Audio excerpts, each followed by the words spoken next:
on YouTube? Welcome back to another video, and today, as you can tell from the description, we are going to discuss how V10 actually has drastically improved, not that it was bad before, drastically improved and helped standard range and standard range plus vehicles. Now by drastically improved, I just mean that before there were some things, and we'll get to them down here on a list, before there were some things that were only part of the premium package interior that now you can get in your standard range plus or standard range Model 3. All right, YouTube. So first thing let's talk about is web, which I have actually already opened up, but is web. And as you can tell, I am not on Wi-Fi. So it is using cellular data, and before you were unable to do this if you had a standard range or a standard range plus, but now with V10 you are now able to surf the web. I believe videos, the audio is still not won't play from the web, but of course you have YouTube for that. Let's just scroll down here if you want to get into the comparison. I'm going to show you right here actually. One sec, went a little too far. Yep, here it is. Okay, these are some of the things before that standard range plus didn't have, but now it does have. Okay, that was already included.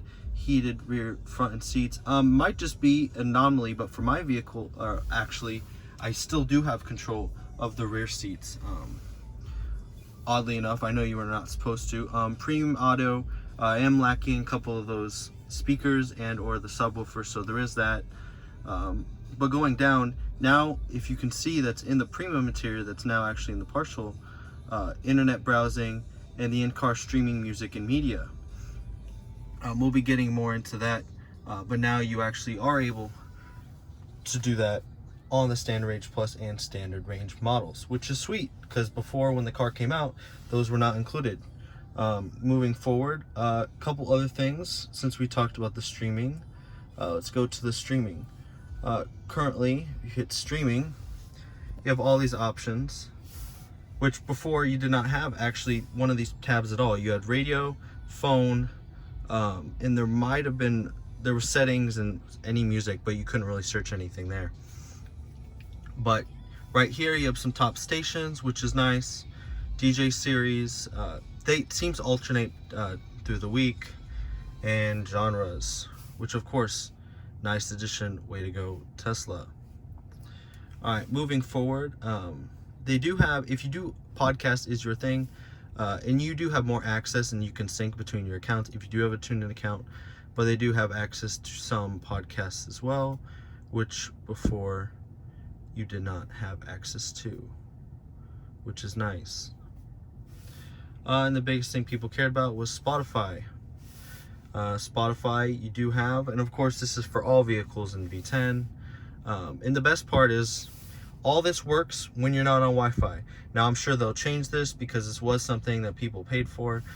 Currently, as you can see, I'm connected to LTE, so it just pulls off of my cellular data.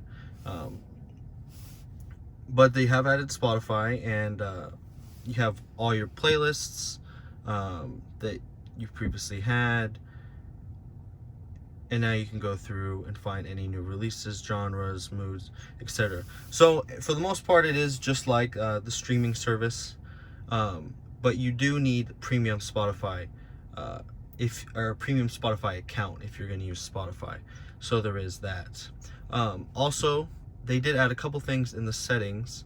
Tone and balance were there before. Immersive sound was there, but now you have a couple options because obviously streaming has now been added. Won't get into it, but they have also made some visual changes here in V10, but of course that's through all ranges of the Model 3 that you do purchase, or all Teslas actually, as a matter of fact.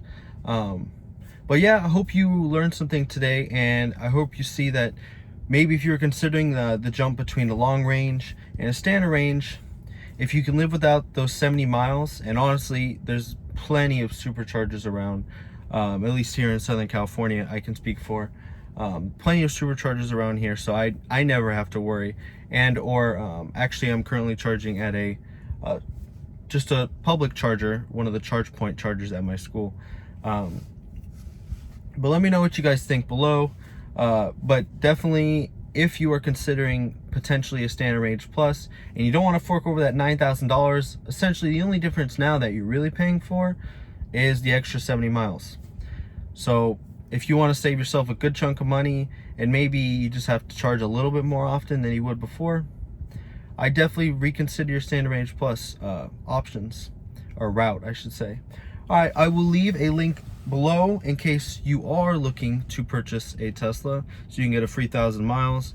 I know they've done away with the 2,000 miles temporarily, since that was only a October thing, I believe, through a stretch.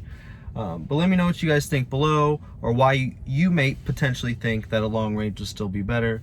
But anyways, I'll catch you guys in the next video.